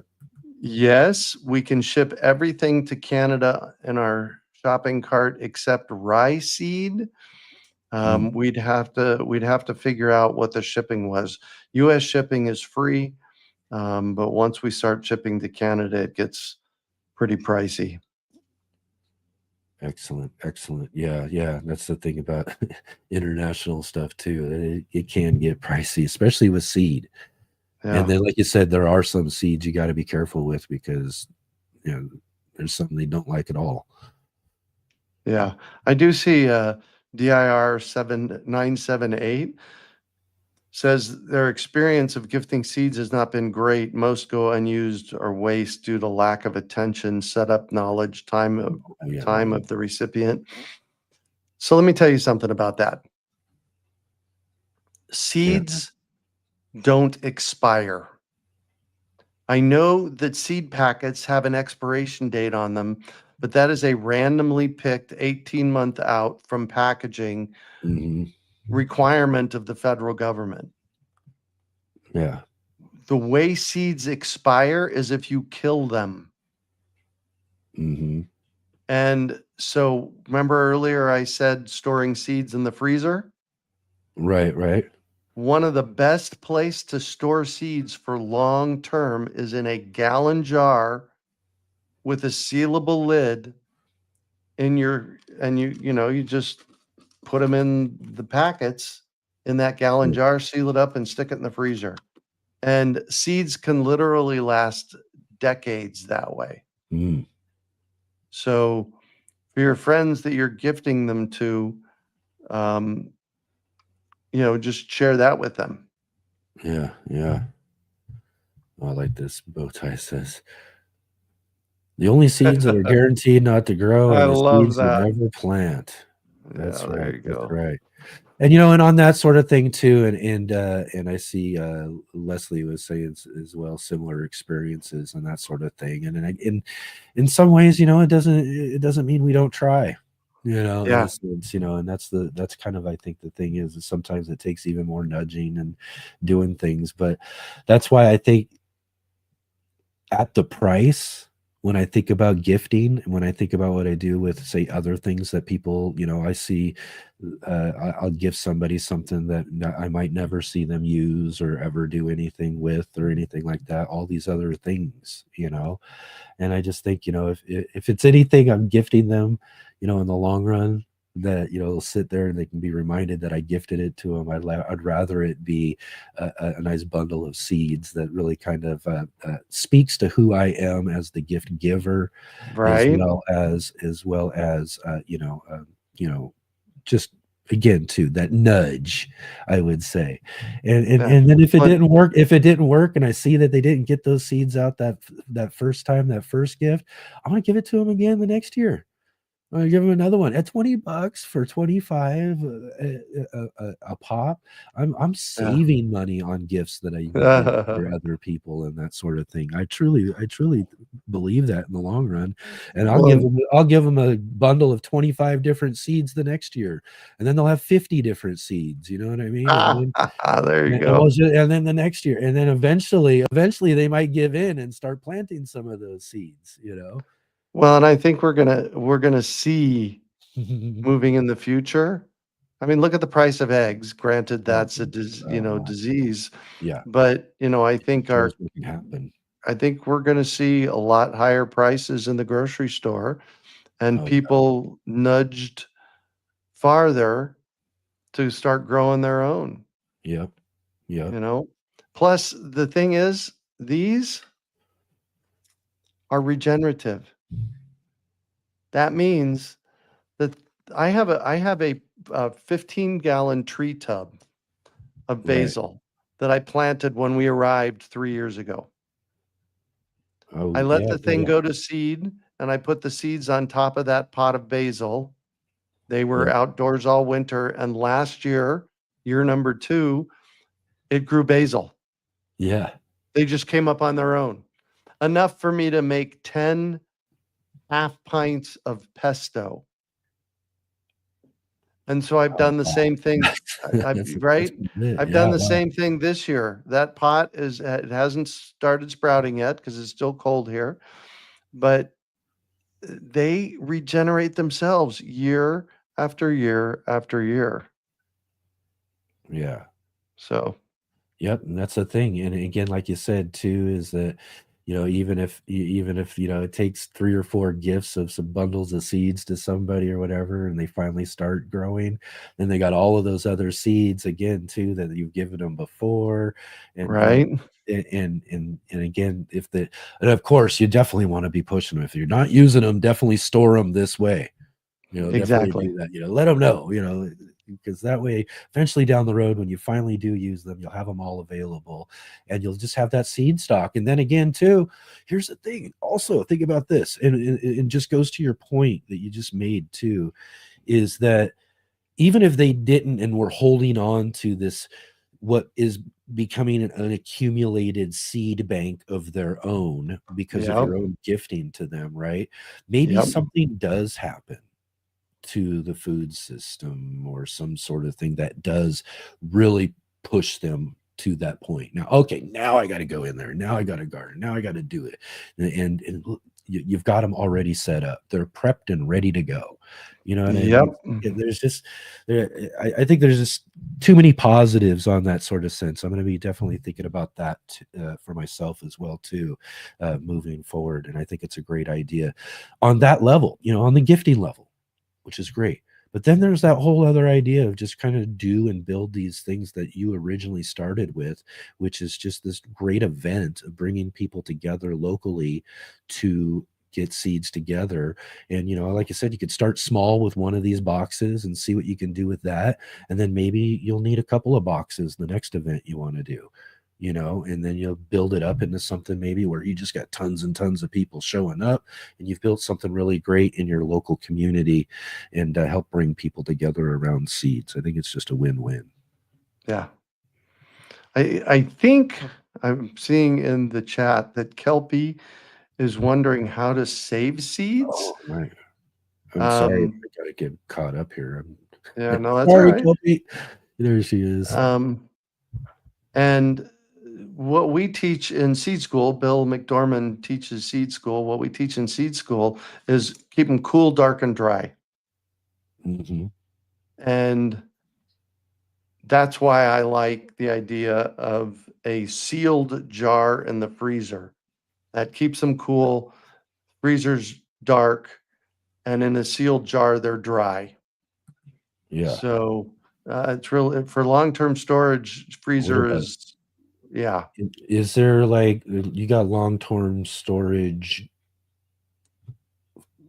stuff for people to know included in the box, right? Or is that on the card? Is In that on our the card? seed school, yeah, it's on seed school, Okay. and in our education, Yeah. yeah. And let's see, I saw somebody proper humidity. Just about there you go. Mobius popping up. Yep. Yeah, I don't know the answer off the top of my head, but lower humidity. Kelpie says, I have a dedicated freezer and I store an 18-gallon totes personal seed bank of around 15,000 varieties. What? Hold on. Is that all? Oh my God, that's huge. Talk about doing your part to save varieties and creating your own seed bank. That's just amazing. Yeah, good job. Absolutely.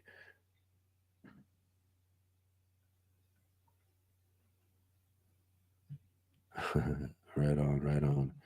Okay. Anyways, that's really just amazing. Great American Seed Up, like I said. Everybody go and check that out. Find a way to maybe utilize, like I said, what we've talked about a couple of different great ideas. Maybe there's other great ideas that you can think up of as well too. But like I said, though, too, this is something that just hasn't been available to gardeners to be able to have an opportunity to be able to bulk buy seeds, but also not just bulk buy seeds, but to have it kind of put together in a way that makes it easy for you to set up a nice little system of getting them out to other people. So Yeah, you guys would really put together a really great package there. Thanks. Here's Serena. She's at it again. Where do plants store their seeds? Right. Boom, boom, in the seed bank. Gotta love it. Right. That's so great. Right on. Yeah. So again, too, I got a link right down below too, directly.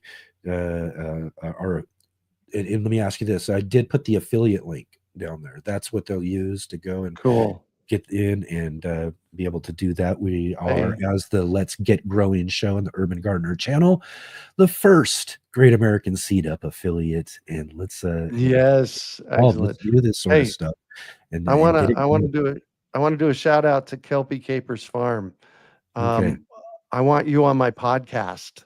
You want to talk Please about that? Send me an email, greg@urbanfarm.org. I want you to tell the story about 15,000 varieties, 2,000 of which are tomatoes. That is an epic seed bank. I want to know this story. Yeah, she actually has a whole like Facebook group on tomato varieties, heirloom tomato varieties. She's been a friend of mine, and a seed saver, and tomatoes especially for years. So yeah, definitely do that again too. This is again right here. I love that too, Greg, and reaching out right there in the community where, right, like I say at the Oh top of yeah, this that break, happened last time too.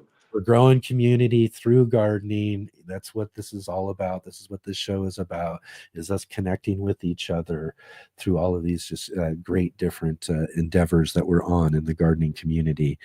And Yeah. just love that. I love it so much. Robin has a question. Oh, Ziploc type bag with the small Ziploc seeds inside work well. Yes, that's what I do. I use them in this Ziploc bag, but you don't want to store the Ziploc bag directly in the freezer. They have to, because this will let water through. mm, yeah, yeah. This, water can get through the plastic, but it can't really get through the jars. So if you use the Ziploc bags or seed packets for that matter, So would you you put just them in the bags and the seed packets, but you put them in the jar, right? exactly Okay. to Yeah. keep Yeah. the different varieties separate, Yep. put them in their different packets, and then from there they go in a jar and seal the jar. Crank down the lid tight so that it's not breathing. Let's see. Mobius was saying, if you store in a mason jar, you can vacuum seal. You can get like those vacuum seal things. Yeah, you don't want to do that. You don't No. want to. Yeah, you don't want to pull out all the oxygen because these seeds are breathing. Mhm. They need their oxygen. So Okay. yeah, don't do that. All right. All right. Excellent. Excellent. Excellent. And let's see here. Let's see here. I want to touch on a couple of other things here too. But again, everybody, go check out the Great American Seed Up. Link down below. Also, go and check out the Urban Farm podcast. He's got a lot of great guests, and again, you might see some of our own people in our chat in on the show as well too. I've been on a couple of times. If you want to go and Yep. check back on some past shows, I've been on the Urban Farm podcast as well too. But one of the things we want to talk about though too, because here we are at the beginning of the gardening season, is we got a gardening growing season to look forward to and to look ahead to. And one of the kind of fun things about having you on the show, especially early, like you're one of our first guests that we had on the show too.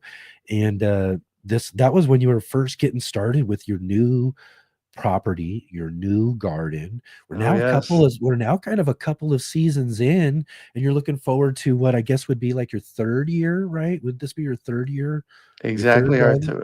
Our third year, third garden. We arrived in Yeah. April of 22, 3, 24, Yeah. 25. Yeah. We arrived in April of 22. And our first garden, my buddy Zach from Arizona Worm Farm reminded me last year, Greg, don't forget your first garden is your worst garden. Yeah. Just because you're getting it started up. And our That's first right. year, we started in April. In fact, when we arrived on April 22nd, 2022, which by the way was Earth Day that year. And before we went to the grocery store, we went to the nursery. Yeah. So we were actually buying soil and plants to put in pots and a few in the ground. And it did okay. It was a great big mess more than anything else. But Yeah. I grew in Phoenix for over 50 years. And Yeah. so growing from Phoenix to Asheville, it was way different. Huge difference. Yeah. So yeah, we're coming up on our third year. A couple of wins. One was last year I grew 40 pounds of potatoes. Potatoes are very hard to grow in Phoenix, Arizona because the heat and season. I didn't ever have really any good luck growing potatoes there. 40 pounds of potatoes I grew this year, and mostly in containers. Right. Had a pretty good onion crop last year. And you mentioned elderberries early on. Yeah, yeah. I It's was gonna I make it was better. interviewing a woman for my podcast, and I said to her, "So where are you getting your elderberries at?" And she said, "Well, I get a few here and a few there, but most of them come from Europe." It was like, "Whoa, whoa, whoa, hold, what? What did you just say?" Most of them come from Europe, and she said, "Yeah." And so I did a little research, and guess what? Most of our elderberries in this country come from Europe. Europe. Yeah. Yeah. So in Wow. that moment that she said that, I said, "Well, hell, I can grow elderberries." I didn't have a clue how to grow elderberries. I can grow elderberries, and so I started down that path, and in January of 2023, I ended up with about 110 elderberry sticks, so elderberry Yeah. starts. Yeah. Yeah. And in June of 2023, they were all about from a stick to about 18 inches tall. Okay. And then in That's July pretty of cool. 2023, yeah, in That's pretty good. July of 2023, they went in the ground. And I have a very specific planting methodology with that adds mycorrhiza, worm castings, Mhm. fertilizer, compost in the hole. And so that was a year and a half ago. Last year, I took off most of the flowers. I ended up with a half a gallon of elderberries last Oh, summer. okay. Because you mentioned the fruit trees. I run the fruit tree program in Phoenix. And Mhm. first year, when you plant your fruit trees, your first year is about root development. So roots. Second year is about branch development. So shoots. And the third year Yeah. is about fruiting. So um, this will be starting this summer, my third year. So I'm hoping to get hundreds of pounds of elderberries this year, and then I Wow. have to figure out how to pick them and sell them. Yeah, yeah, you might start getting on that. You're gonna be in up to your neck in elderberries before Right? long. Exactly. Because But I here's have, the thing, though, you now become a more localized supplier to, to hopefully who you initially started this idea from. Maybe they'll yeah, wanna they'll appreciate having someone more closely local that they can get them from. But yeah, that's great. Yeah, and again too, good information on trees and that sort of thing. Again, first year and how we're developing that. And exactly. we're really waiting until like that third year to let it go through that fruiting cycle completely. And yeah, that's going to be amazing. So yeah, I can't wait to talk to you again at the end of this year now to see how Right? well this is all going and all that. You might just be onto something and really set yourself up and have to expand your farm, because you never know. People start figuring out you've got elderberries out that, at that level. You might have to you might be selling out quick and having to Uh, some demand on your shoulders. so one of the things I did when I arrived is I contacted the cooperative extension agent for small farms. Yeah. Her name is Megan. And so I've gotten coaching on planting, and because I grew fruit trees for over 50 years in Phoenix. And so it's brand new for me here. So Yeah. I contacted her to make sure that I was doing things appropriate for this area, and I was. And one of the things she told me, she said, "Greg, if you've got organically grown elderberries, now we're not certified organic yet, but we are growing organically." And if she said, "If you've got organically grown elderberries, I have a list of people, a huge list of people that are interested in them." So Oh, yes. yeah, Yeah, yeah, like I said, you probably not gonna have any problem when it comes down to it. Again, like you said, if they're having to ship them from Europe for the most part, I know, again too, as we see in the comments, there's several people who do have some of their own. I know somebody who had kind of a cool small patch she was setting up a couple seasons ago that I met here locally as well too. But there's some good stuff you can make from that, and there's people out there doing that I'm sure need yeah. good bulk amounts of it. So yeah, you're gonna be, like you said, farmer Greg for sure. like with a real Uh, elderberry well, farm. and here's the other thing. I've been self-employed since I was 15 years old. Yeah. And when I landed here 3 years ago, it struck me that, when you're self-employed, you work all the time. Hmm. And as I mentioned earlier, I'm 63 years old now, so I'm slowing down. I don't know that I want to start yet another business, but I probably will. Um, Yeah. so for me, there's a certain amount of slowdown that I want to do here as well. Yeah. Well, folks like us just can't help it either, right? Yeah, exactly. I think it kind of came to my question that Will was asking me earlier in the show about, having so many big dreams in the gardening season. And I'm always, I've got lofty plans and projects and things going all the time. So, we got to, find our way through it. But yeah, Yeah. as you get a little bit older, you got to slow down a little bit, I suppose. I'm trying to figure that out myself. It might take a while. Right on, Greg. So, yeah, third year of the garden there. So you're looking forward to, of course, the elderberries and all of that. But now, probably, hopefully, some real big successes on some things you've been learning a lot about now in those first two kind of trial seasons in your new Yeah, hobby. exactly. Right? Yeah. Right on, right on. Also, yeah, we did want to talk. I remember I was talking to you yesterday, and you want to touch on a little bit of a new hobby that you have going on before we let you go here today. I Oh think my I think this gosh. is I think this is great because Ah, in fact, I was telling you, and as I was telling you too, though, I think it's really great because I think it's something that's been around, and I've noticed for a while this whole community yeah. and but it's been around and all that. But recently my own daughter has been coming to me, like, she's like, Dad, have you ever seen some of these YouTubers doing this stuff in this community? And she knew for some reason that I would know or whatever, right? And I was like, yeah, I kind of see. Like, she's like, I've been like, dude, I'm gonna get into this. I think I'm gonna really get into this because she's been getting into a lot of other stuff as far as cooking and certain things going like that too. So it's kind of a natural next step for her. But she likes the whole idea that there's this big community out there. And what Yeah. is it? What is your new hobby, Greg? My new hobby. So, in an attempt to get cool people on my podcast, Right. I, I'm always looking. And Mhm. there's this woman named Jennifer. She's the owner of Carolina Ground. It is a local flour mill here in Okay. Yeah. Asheville, in the Asheville area. Right on.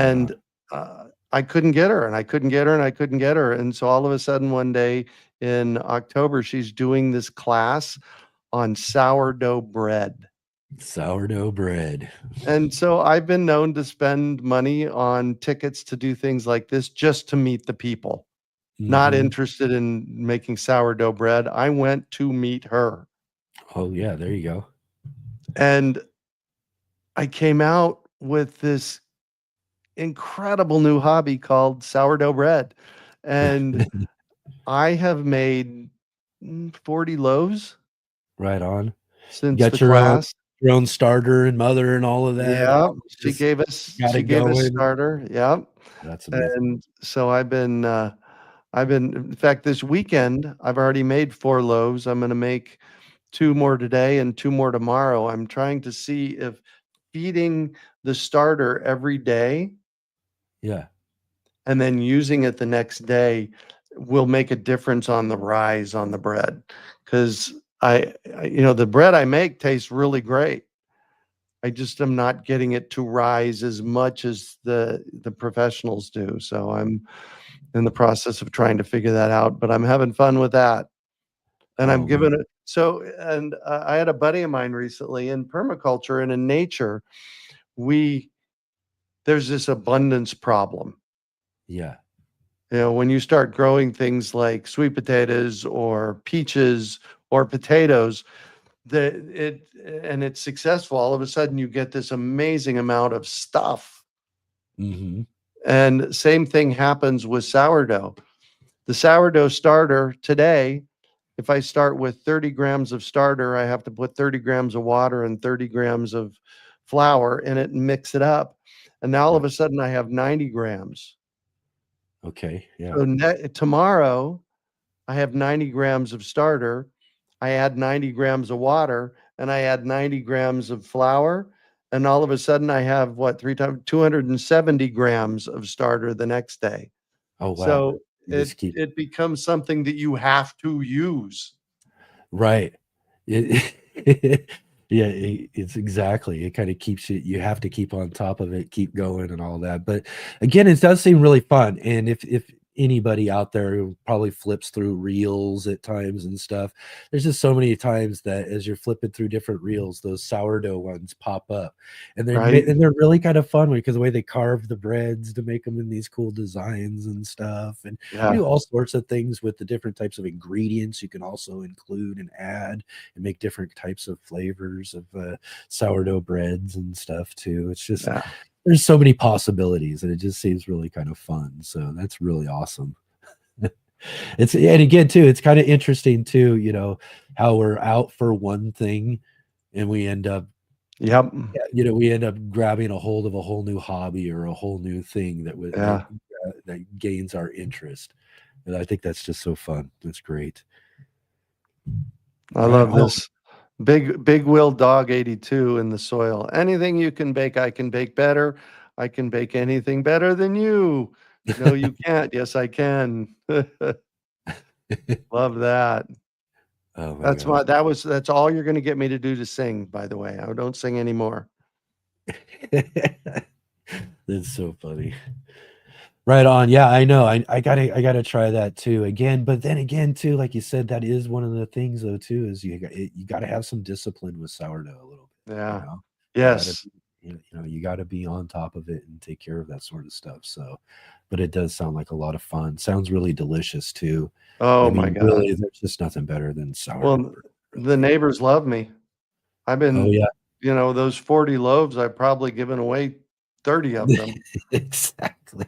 Yeah, that's another thing too, though. If you're into sourdough and and again too talk about abundance and you start creating this abundance similar to like if we've Right? got a good successful garden growing, we're creating an abundance of things. Yep. What the next best thing to do in that sort of sense is start dropping packages off on our neighbors' porches, giving them the extra zucchini. Here you go. Here's some extra this, here's some of that, and Yeah. share with other people. So again, I'm sure they, like you said, it's the same situation for people who get into doing the sourdough too.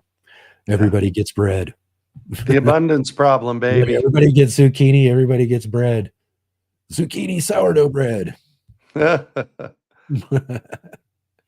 Some see. fun to try. No doubt. No doubt. All right. Bowtie says sourdough pizza crust. I could eat that Oh, I every haven't tried that. I day. haven't tried that yet, but we're going to. Yeah. Again, too, the possibilities, right? The possibilities are completely endless when it comes down to it. But right on. Excellent. Excellent. We touched on so many great things today, Greg. It's so awesome for you to jump in and to join our conversation today You and bet. Thank you give for us having such a me. really great show. Again, for everybody out there today, we talked about the Great American Seed Up. I've got links down below for everybody there to go and check that out. Really, really great opportunity for you to do something local in your community and get some seeds out there. I mean, I think it's just such a great idea. And also to gifts. If you got some gifting plans coming up and you need to get some things for people, this is a great idea too. Again, check out the Great American Seed Up down below, links down below, as well as check out the urbanfarm.org Urban Farm Podcast. He's got tons and tons of great guests on his show. So Yeah. go and check that out as well too. Thanks again, Greg, for being here. Oh my gosh, absolutely. Thank you for Yeah. having me. I appreciate it, man. Yeah. And again, too, always got you on my list. Always looking to have a great conversation with you. And I look forward to the very next time I get to talk to you, whether here on the show or yours. But You the know next what? time will be really, really awesome. We For should talk about my local food economy model one of these times. About Mm, 15, 18 years ago, a friend of mine I developed a local food economy model. And basically what it delves into, what it looks at is what do we need? What infrastructure do we need to have in place to have a thriving local food system? We should have that one on as a Oh, yeah. So many things. I love all these great subjects. In fact, I could talk with you all day about some stuff too. Again, we're both big time into urban city gardening and certain things like yeah. that. I've kind of touched on with a few guests recently about some of the future of some of this sort of stuff and all that sort of stuff. I think there's some really cool subjects I'd love to talk to you about, but that one would be definitely fun, and we'll have to do that real soon. Yay. Right on, All right, Greg. have fun. Again, Thanks. everybody, check out all the links down below. Thanks, Greg, for joining with us here today. We look forward to seeing you again next time. Right back. Talk. Hey, gardeners, thanks for tuning in to our show today. We'll be right back at it here in just a moment. I just wanted to take a second here to highlight our regular videos and features here on the Urban Gardener channel. Our weekly garden journals,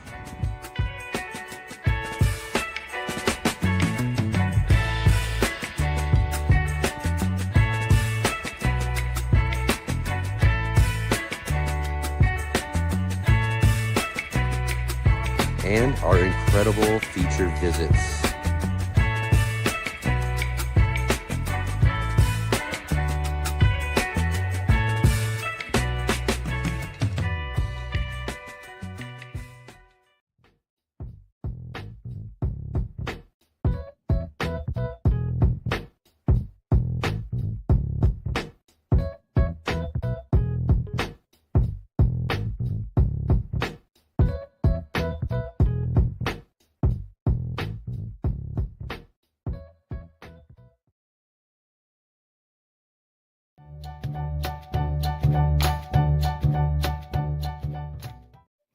The answer to this week's trivia question is B.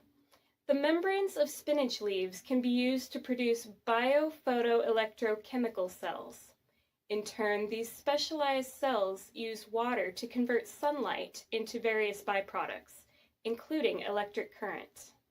Thanks for watching. Head over to Sarah's Seed Shop, where you can find garden seeds at unbeatable prices. Enjoy the rest of the show and have a great day.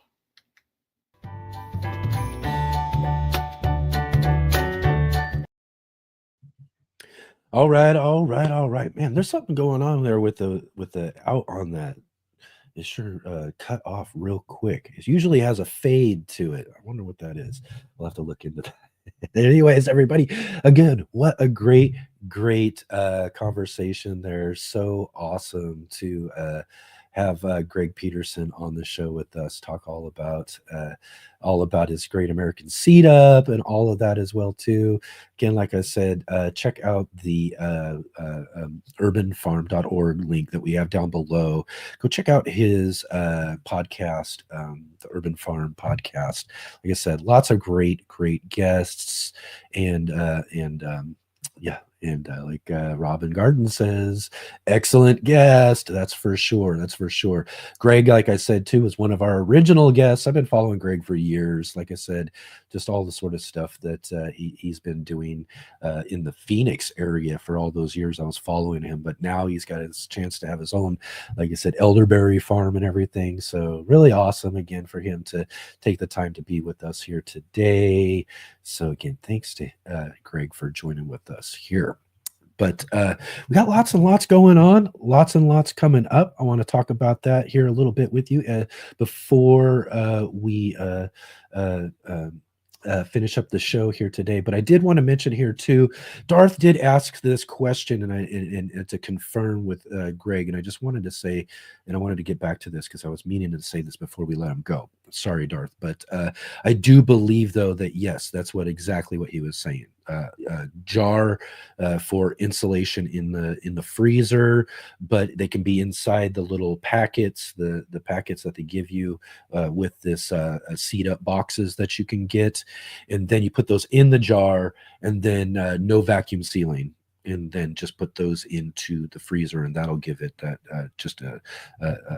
the perfect type of storage barrier for those types of seeds. And Yeah, but again, too, really great great program. I'm telling you, there's a lot of potential, really great ideas, and the Great American Seed Up program idea and all of that is just a new opportunity for us gardeners out there. This is something that we have, the type of thing that most seed companies, they'll put up their own little packets and sets and things like that, but nothing in a bulk sense where you can then break it down and get them out to other people and do things in that sort of way. I think it's just a great opportunity. I sure hope that some of you guys take advantage of that. I know I'm going to try to figure out what I can do with one of those in my local community. As I said, I've been talking about this stuff. It's just growing more and more on my mind as I think about a lot of this stuff. And I think that, a real more localized focused is something I'm going to be working on, especially over these next couple of growing seasons. Maybe even get started my own gardening club right here in my local area. I think that would just be so much fun. So many things that we can do with that sort of thing, which would be just really awesome.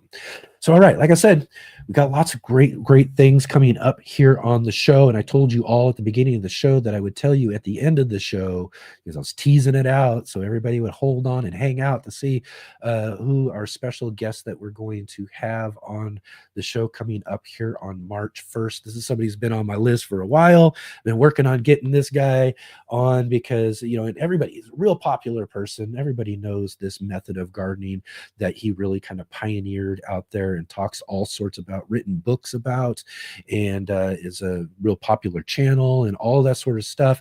But on March 1st, Saturday, March 1st, we're going to have on the show with us Charles Dowding. No dig gardening with Charles Dowding on the Let's Get Growing show. This is a big, huge get for us here on the show.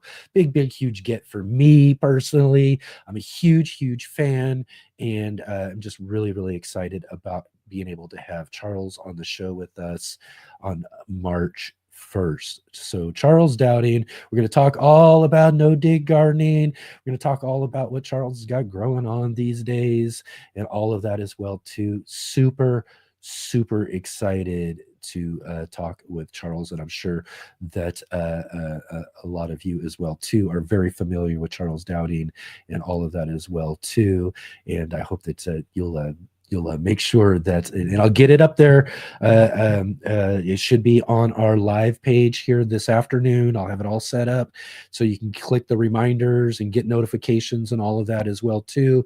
But again, if you subscribe and hit our bell notification, you should hopefully get a notification of this upcoming episode with Charles Dowding. Make sure that you get the reminder as well too, because you don't want to miss out on this very like Robin Garden says, awesome show. Kelpie Capers is saying Charles is our garden guru. Yeah, he's a lot of ours garden guru. We're gonna get a lot of great garden knowledge and information from Charles for sure on that interview. So again too, man, just super excited about that. I hope all of you are as well too, and make sure that you come and join with us March 1st for that show. That's going to be really awesome. And again, like I said, we are here every Saturday and Sunday at 11 a.m. Pacific Standard Time, 2 p.m. Eastern. And that also goes to tell you about what we've got coming up this for sure tomorrow, Sunday edition. Of course, Sunday edition tomorrow is our third Sunday of the month.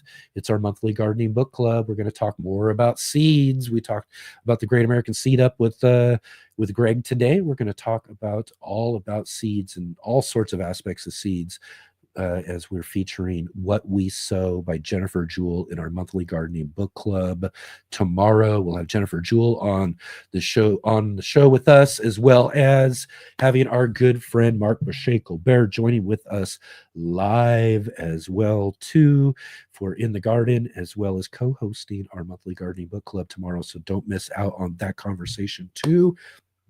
And also, it looks like we are going to have 2 weeks in a row where we're going to have our good friend Mark Roche Colbert joining with us live on the show, because I'm kind of having to do some adjustments as well too.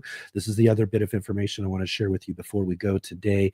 Next week on the show, we are going to do Saturday's show. We're going to do just kind of a special edition Northwest Flower and Garden Festival show right here. I'm going to be here though. I'm really, really bummed out. I'm actually super, super bummed out. And again, too, if there's any sort of way or any sort of thing that can happen between now and the next couple of days so that I can make it up there to Seattle and go to this show, I'm going to do it. But some things have come up. It's highly likely I won't be able to, but we will have our good friend Mark Roche Colbert. He's going to be there. I'm going to hopefully get him to film some stuff and show us some things. We'll make hopefully we'll have a nice little video to show you of the show, as well as having him there live from the garden show with us next Saturday, and maybe as well too. I've been talking with Wendy, our friend Wendy Fan. She is going to be at the show as well. She's going to be talking. She's got a whole talk and that she's doing there at the show. So I'm working with her as well too. So maybe we'll have like a little video interview that I'll do with her while she's at the show, and maybe play that on the Saturday show as well too. So again too, so next Saturday we'll be kind of doing a special edition Northwest Flower and Garden Festival show. And then what I'm also doing right now too, and we'll see what happens for the Sunday edition, because I was planning on those just kind of being an open weekend where we might not have had shows to begin with, because I was going to be up there and I was going to do some live streaming from the event, and I had kind of some ideas similar to what we've done with the National Heirloom Exposition before. But again, we might have to kind of switch things up a little bit. So we'll have Mark with us next Saturday live from the Flower and Garden Show. That will be real fun. We'll talk all about it. It's such a fun show. I'm telling you, I'm so bummed right now. And I'm really scrambling to find any possible way I can figure it out. And you never know. Things might happen. We'll see when it comes down to it. But also, again, too, I did want to mention, too, speaking of our friend Wendy Fan, who hopefully I'll get an interview with as she goes up to the show this week in Seattle. But she also has a live stream coming up here at 2 p.m. Pacific time. So that's going to be about an hour from now. Just about an hour from now, less than an hour from now, in fact, maybe about 50 some minutes from now, Wendy Fan will be going live on her channel to do a live stream from the Wendy Fan channel. So again, I like to promote and let you all know where you can catch some more great garden conversations and all of that. And you can do that here in just a few minutes. I've got a link to that live stream below as well too in the description too, if you want to go check out Wendy's live stream coming up here in just a few minutes too. So let's see here again, everybody. Thank you so much. Kelpie Caper is like, when you go to Seattle, you'll drive right past our place. I know. I really wish. And if I did, I would reach out probably too and see about checking it out. But again, I'm hoping. And again, we'll see. And like Jay saying, that's kind of my idea. What I was thinking was have Wendy kind of, and Mark as well too, kind of correspondence from the show. So we're going to try to tie and put something together between the three of us, and then kind of have just kind of a little fun show talking about all of that, and catch up with Mark and talk about, and really just kind of wallow in my sadness next Saturday that I didn't get to go to the show. So you all can have fun with me talking with our friends as they get to enjoy all of that fun gardening stuff. And I'm telling you, it's an amazing show. There's so many great, amazing gardening type events around the country and all of that. But I do believe like the Seattle Flower and Garden Festival is one of the just really amazing shows right there in the city of Seattle. They put together some really great exhibits. And then again, you can't beat the National Heirloom Exposition down in Ventura in September. So I was really hoping to really get in a real good groove, start the year out in Seattle with that show and then end with the Heirloom show at the end of the year. But again, we'll see what comes up. I don't know. I'm not too sure. All right, everybody. Thanks again for joining with us here today. It's so awesome to have spent this afternoon with you. And every Saturday, like I said, every Saturday and Sunday, 11 a.m. Pacific time, we will be here next Saturday and Sunday as well, too. Hopefully Sunday, I'll put together I'm trying to get to a couple of people together. Maybe we'll put together a round table or some sort of discussion. We'll call on a couple of people and see if we can't get some fun conversation to happen as well on Sunday, too. So again, comment, subscribe, share, thumbs up, all of those sort of great things if you can before you leave. And again, to follow all the links down below in the description to our guests, Urban Farm podcast, the Great American Seed Up. We've got links down below to Hook and Garden, our guest that we were supposed to have on earlier as well, too. You can go check out Jennifer's stuff as well, too. There's a link there. Go and check out Wendy's live stream here in just a little bit if you've got anything else going on. And maybe I'll see you there in the conversation. So again, everybody, you all have a wonderful, wonderful day. And I'll see you all tomorrow for our monthly gardening book club with Jennifer Jewell and her book, What We Sow. So, all right, everybody, I'll see you then.